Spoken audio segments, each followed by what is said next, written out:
Bueno, entonces siguiendo con nuestra segunda clase, no sin antes responder la pregunta que había quedado pendiente, y es que nos consultan acerca de cuáles de las siguientes opciones indica de manera correcta la relación entre el nivel de organización y su ejemplo. ¿Ya? Y tenemos molécula, organelo, célula, tejido y órgano. Y nosotros recordamos que vamos a ir un poco más atrás. Tenemos los distintos niveles de organización en donde antes de nada lo más básico, lo más pequeño son los átomos. Estos átomos en donde vamos a tener protones, neutrones, electrones. Estos átomos se van a poder unir entre sí para formar moléculas, así como las moléculas se pueden unir con moléculas diferentes o con una gran cantidad de moléculas para formar macromoléculas. Y estas macromoléculas van a dar a lugar o van a formar los organelos, que son las estructuras que tienen una función específica dentro de las células. Y luego de los organelos tenemos las células, que van a ser este conjunto de distintas estructuras envueltas por una membrana que las va a dividir del medio externo. Luego de las células tenemos los tejidos. A medida que las células se reagrupan entre sí con una función similar, por ejemplo, acá tengo una célula que tiene una función y acá una similar y otra similar y así se van a unir para formar un tejido. De esta manera, es como de verdad como un tejido como de lana. Así se van a unir las células para para formar un tejido. Y a medida que nosotros unimos distintos tejidos, tejidos diferentes para una función en común, es en donde nos vamos a encontrar con los órganos, ¿ya? Y estos órganos, sumado a los distintos tejidos, van a poder formar un aparato sistema. Por ejemplo, un ejemplo de órgano sería el corazón, y este órgano se va a unir con el tejido cardiovascular, con las arterias, con las venas, para formar el aparato cardiovascular o sistema cardiovascular. ¿Ya? El corazón junto con todas las venas por donde va a correr la sangre. Y este aparato o sistema se va a unir con otros aparatos o sistemas. Por ejemplo, unimos el sistema musculoesquelético, unimos el sistema nervioso, el sistema gastrointestinal o el sistema digestivo. Junto con estos distintos sistemas vamos a formar un individuo u organismo. Y este individuo u organismo va a poder participar o convivir con otros de su misma especie para formar una población. Y esta población va a poder interactuar con otras especies para poder dar lugar a una comunidad. En este caso tenemos distintas especies, la especie de este caballo junto con estas aves para formar una comunidad que va a convivir en un ecosistema específico, en un ambiente determinado, que va a tener ciertas características como temperatura, humedad, cierta vegetación, que va a estar dado por el bioma, en donde encontramos bioma desértico, antártico, selvático y distintos biomas que van a tener ciertas características, y todas estas interacciones entre los seres vivos se van a dar en la biosfera, que es la capa de la Tierra donde se dan todas estas interacciones entre los seres vivos. ¿Ya? Entonces, siguiendo hacia nuestra pregunta, yo lo que les recomiendo es partir desde lo que más saben. En este caso, lo que podríamos tener más seguro son los órganos, ¿ya? Entonces, nosotros vamos a ir hacia la última hilera, en donde nosotros encontramos el nivel de organización de órganos y distintos ejemplos. En este caso tenemos el nivel de organización, órgano, y tenemos músculos. Los músculos no son un órgano, son un tejido. ¿Ya? Entonces ya tenemos el primer descarte. Luego tenemos tubulina, el AB. La tubulina, el término de la palabra en ina habitualmente hace referencia a que estamos hablando de una proteína. ¿Ya? La tubulina es parte estructural de las células que va a participar en el citoesqueleto de esta, y no es un órgano, sino que está en el lugar de organelo, ¿ya? O un poquito más bajo de organelo. Luego tenemos el corazón. El corazón sabemos que es un órgano. Entonces sabemos que la C y la D al menos están correctas y acá nuevamente tenemos músculo, el cual es un tejido y no un órgano. ¿Ya? Pasamos con tejido. Nuevamente tenemos el corazón. El corazón no es un tejido, sino que es un órgano, es un conjunto de distintos tejidos diferentes. El músculo sí es un tejido, la tubulina, como dijimos, no es un tejido, y el músculo nuevamente acá sí está correcto, es un tejido. Entonces, acá la B y la D están correctas. Acá nuevamente está el corazón, que es un órgano, no es un tejido, debería estar para acá, para la derecha, y la tubulina debería estar en nivel bajo de los organelos. En este caso estaría en las moléculas. En realidad es una macromolécula, pero al menos en función de la pregunta, lo podemos tomar como una molécula.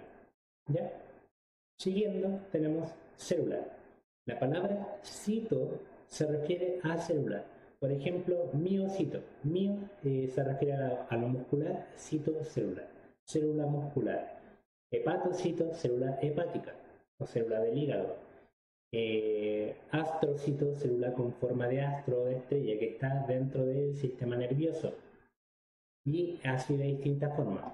Entonces, miocito acá está correcta, es una célula muscular. Acá corazón no es una célula, es un órgano. Músculo tampoco es una célula, es un tejido. Miocito sí es una célula. Y centriolo no es una célula, es un organelo. ¿Ya? Entonces, acá las únicas correctas estarían siendo la A y la D. Luego tenemos organelo, en donde ya sabemos que tubulina es una macromolécula y debería estar un nivel más abajo. Miocito es una célula, debería estar más arriba. Centriolo es un organelo específicamente, efectivamente, perdón, al igual que en la respuesta D. Y miocito no es un organelo, es una célula. Entonces, hasta el momento, la única que lleva, la que ya nos daría una pista de que está correcta completamente, sería la D. Y luego vamos con moléculas. Los centriolos no son una molécula, son un organelo. Miocito no es una molécula, es una célula. Tubulina, efectivamente, si es una molécula, es una macromolécula, una molécula un poco más grande. Y esta molécula de tubulina sí estaría correcta, y en el caso de la D presentamos de manera correcta la relación entre el nivel de organización y el ejemplo correspondiente. En este caso la respuesta D sería la correcta. Sí, entonces vamos a pasar ahora con la segunda clase. Yo sé que quizá parezca mucho, quizá me demore mucho en la pregunta, pero está explicando todo el razonamiento para cada una de estas. Ustedes luego en la prueba ya pueden decir órgano, músculo, no es órgano, tubulina tampoco, músculo tampoco, me quedo con corazón y corazón, estas dos nomás están buenas. Tubulina va en el primer nivel, por lo tanto esta no es, me quedo con esta. Veamos si es que está correcta, tubulina, célula, miocito y así. Y de esta manera pueden ir descartando la prueba. Si bien yo me demoré explicando, en la prueba lo pueden hacer mucho más rápido haciendo el descarte. Esto es más a modo de que entiendan el razonamiento de esto. Ahora sí, vamos con biomoléculas orgánicas. Lo que vimos en la clase anterior era anabolismo y catabolismo. El anabolismo buscaba crear algo complejo, el catabolismo lo dividía. La condensación, al igual, creaba algo más complejo liberando agua, mientras que la hidrólisis necesitaba agua para separar algo complejo. La oxidación era la pérdida de electrones, yo cedo electrones al ambiente, y la reducción era que recibe electrones.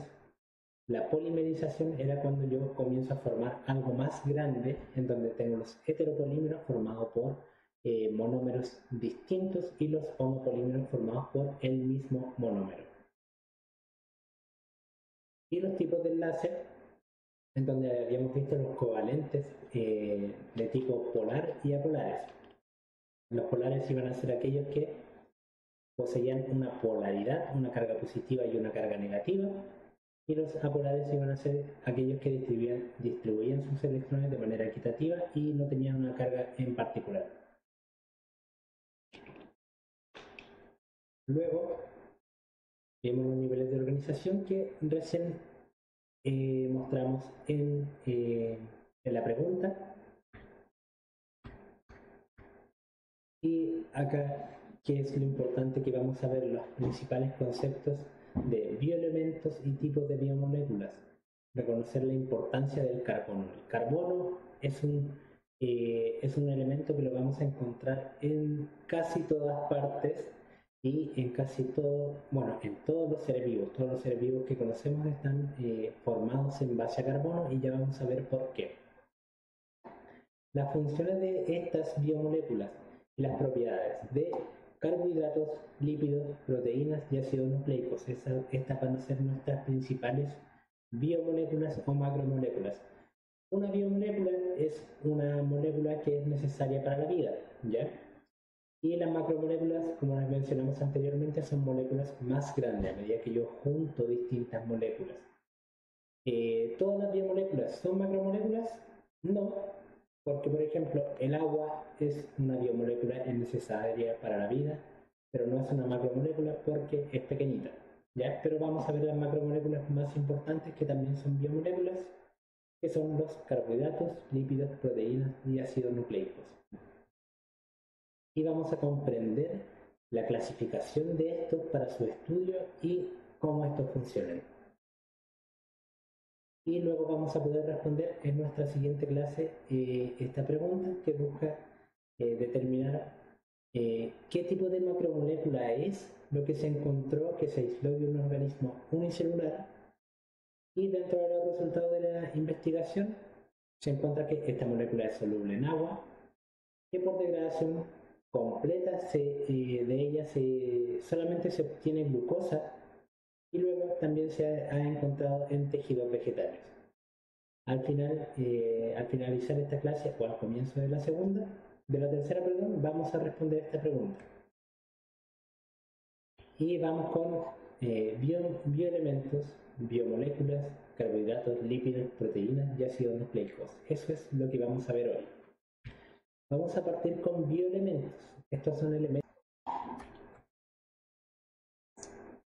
Luego nosotros tenemos nuestros bioelementos, que son elementos que se encuentran en los seres vivos, y dentro de los cuales tenemos los primarios, los que vamos a encontrar en mayor porcentaje nosotros, los cuales son fundamentales, en donde encontramos carbono, hidrógeno, oxígeno, nitrógeno, fósforo y sulfuro, ¿ya? Luego de ello encontramos los que se encuentran en menor medida, los secundarios, en donde encontramos calcio, sodio, potasio, cloro, yodo, mercurio y fierro. Y luego encontramos los que se encuentran en menor medida, en donde encontramos los oligoelementos, que oligo significa poco, y estos se encuentran en menor medida en nosotros, como por ejemplo cobre, zinc, magnesio, cobalto, molibdeno, níquel y sílice. Estos últimos secundarios y oligoelementos no es necesario que se los aprendan habitualmente, o quizá los segundos, algunos sí. Los oligoelementos no es necesario que se los aprendan, yo no me los sé todos. Y lo que sí es importante es tener en consideración los primeros, y de a poquito vamos a ir viendo los segundos cómo van a ir interactuando. ¿Ya? Entonces, aquellos elementos que tienen las características y propiedades de la materia viva tienen su origen de los átomos que la componen, los llamados bioelementos.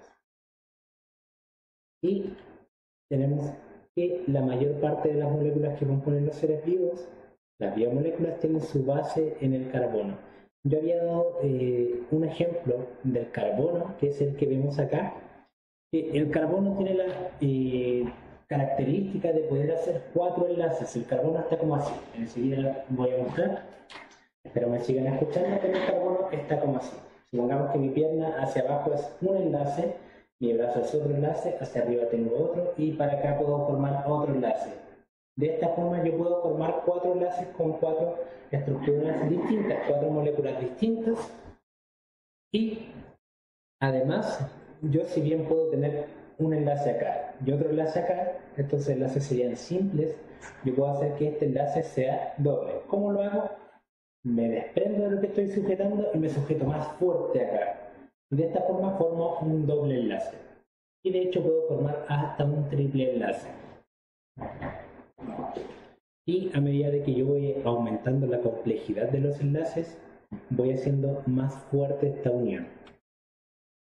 Y el carbono lo utilizamos en casi todo, ya que tiene la característica de formar enlaces covalentes, compartiendo electrones. Puede formar enlaces hasta con 4 átomos. Puede formar enlaces sencillos, dobles o triples, como recién le mencioné. Sencillo sería cada uno con una rayita para todos lados, sería como más o menos, sí, voy a hacer, por ejemplo, ahí hay un carbono, lo voy a copiar. Vamos a verlo de esta forma.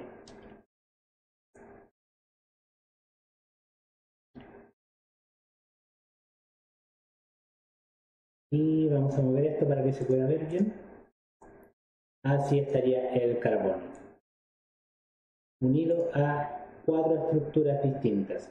Y yo puedo desprenderme de una estructura para formar un doble enlace, y este enlace va a ser más fuerte. De todas formas tengo 4 enlaces, pero en un punto tengo una unión doble, y puedo formar hasta una unión triple. ¿Sí? Entonces, además puedo formar largas cadenas de carbono. Habitualmente en química, ¿cómo hacemos el carbono? Así. Y si es que este carbono está unido a otro carbono, pero en este caso yo veo 2 carbonos. ¿Por qué? Porque yo asumo que acá en un extremo hay una letra C, que es un carbono, y acá en otro extremo también tengo una letra C, que sería otro carbono. Sí, ya a medida que yo voy trazando líneas, asumo que, si es que no me ponen nada distinto, yo asumo que todos estos vértices van a ser carbonos, a menos que me digan que hay otra cosa. Y este carbono, por ejemplo, este carbono está unido a 2 cosas, como vemos acá. Está unido a un carbono acá y está unido a otro carbono. Sin embargo, si es que no me dicen nada tampoco, yo asumo que está unido a otras 2 cosas que son hidrógenos. Entonces tenemos un hidrógeno acá.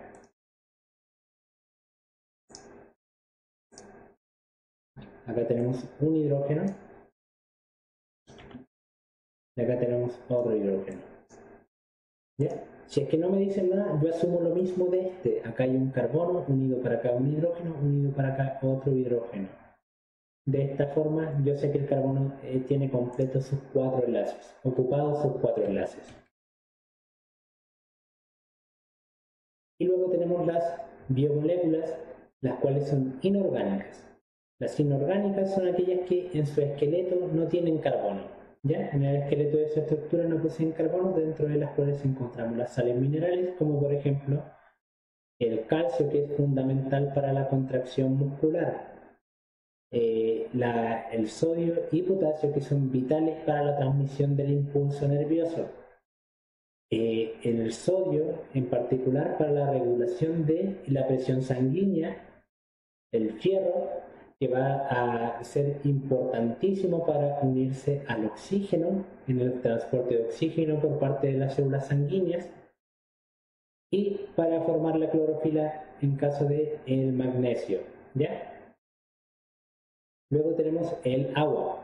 El agua tampoco es una molécula orgánica, ya que esta no posee carbono en su estructura principal.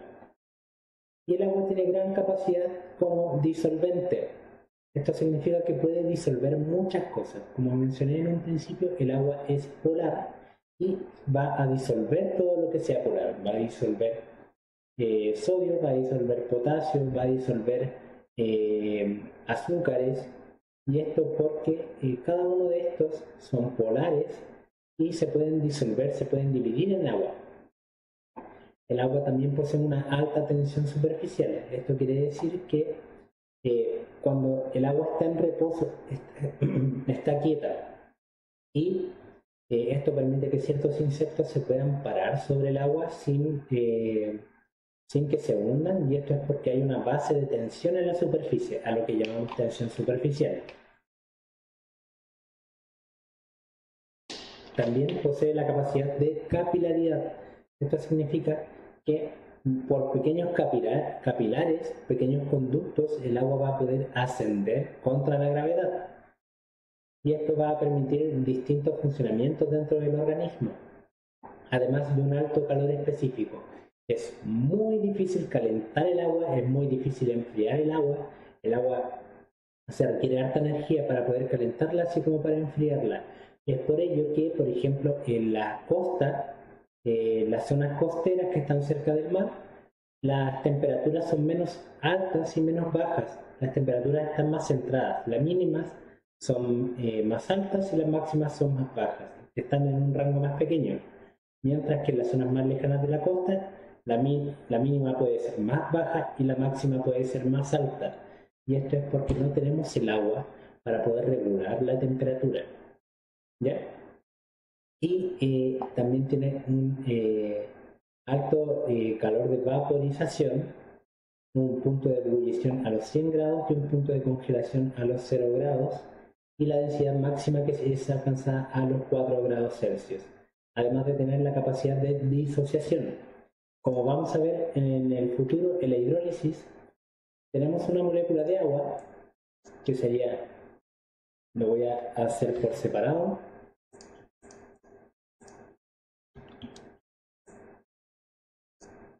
y vamos a poner el oxígeno, ya que el agua es H2O. Acá nosotros vemos una molécula de agua. El agua tiene la capacidad de disociación. Esto significa que se puede separar. Por ejemplo, la separo en este hidrógeno y este oxígeno, se van juntitos, y este hidrógeno se va por separado. Esto significa que el agua se disocia, y cada uno de estos se va a unir a una estructura distinta. Y luego tenemos las biomoléculas orgánicas, que están formadas con un esqueleto de carbono, dentro de los cuales tenemos los carbohidratos, que la palabra carbo hace referencia a carbono, la parte de hidratos hace referencia al agua, los lípidos, que van a tener una función muy importante, en las cuales le vamos a llamar grasas o aceites, las proteínas, que sin ellas no podríamos hacer nada, tienen múltiples funciones, y los ácidos nucleicos, que tienen nuestra información genética, que van a conformar el ADN.